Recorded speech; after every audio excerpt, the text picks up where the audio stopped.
Two, now President-elect Trump on the campaign trail earlier this year. So when I win, I will immediately bring prices down starting on day one. We will end Kamala's war on American energy, and we will drill, baby, drill.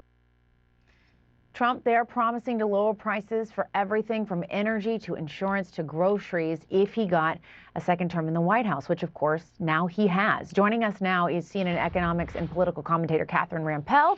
Catherine, good to see you. Thanks for being here. Great to join you.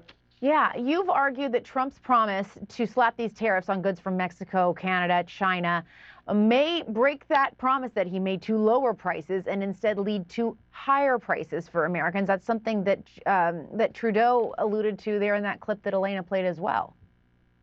Yes, it's not just myself who's been warning about this. Virtually every economist you consult will say that these tariffs will raise the cost of these goods. In fact, we saw it last time Trump waged trade wars against these and many other countries. A bunch of studies have looked at who bore the cost of those price increases. You know, was it the foreign countries, as Trump alleged? Was it the domestic importers or their downstream purchasers, wholesalers, retailers, U.S. consumers? And either most or in the entirety of the cost of those tariffs in those cases was borne by Americans. I think we should expect very much the same thing here, whether we're talking about a lot of the produce that we get from Mexico in particular, you know, the groceries that Trump said that he would bring down the price of, those are going to get more expensive.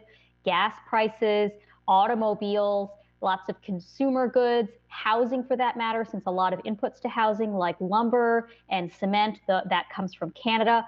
All of these things are likely to get more expensive. Yeah. And I'm curious, I know there's a little bit of a political question, but there's just kind of this theory, and plenty of people have said it, a lot of Republicans, that Trump's just negotiating here. He doesn't really want to do this, but he's just using this to get what he can from Mexico and Canada, China. What do you make of that kind of thought around all of this?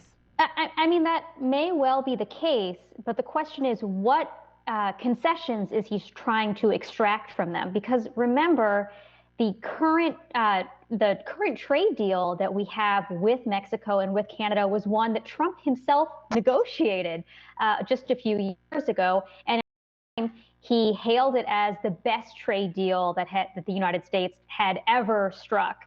And now, of course, it's trash. It's not even clear, again, what additional demands he has from these countries.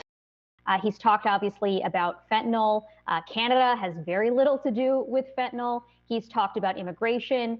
The Mexican government has actually dramatically stepped up its investment of resources in stopping immigrants from coming across its own southern border or trekking from the south of Mexico to our border. That's why you've seen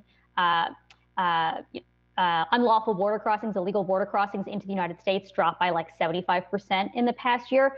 So the question is, if this is just, you know, a negotiating tactic, a shakedown, what is he really hoping as a result of it? And I don't think we have a great answer. Right now, it looks like it's mostly going to hurt Americans. It will obviously hurt these other countries as well. But for what purpose, I don't know. That's interesting.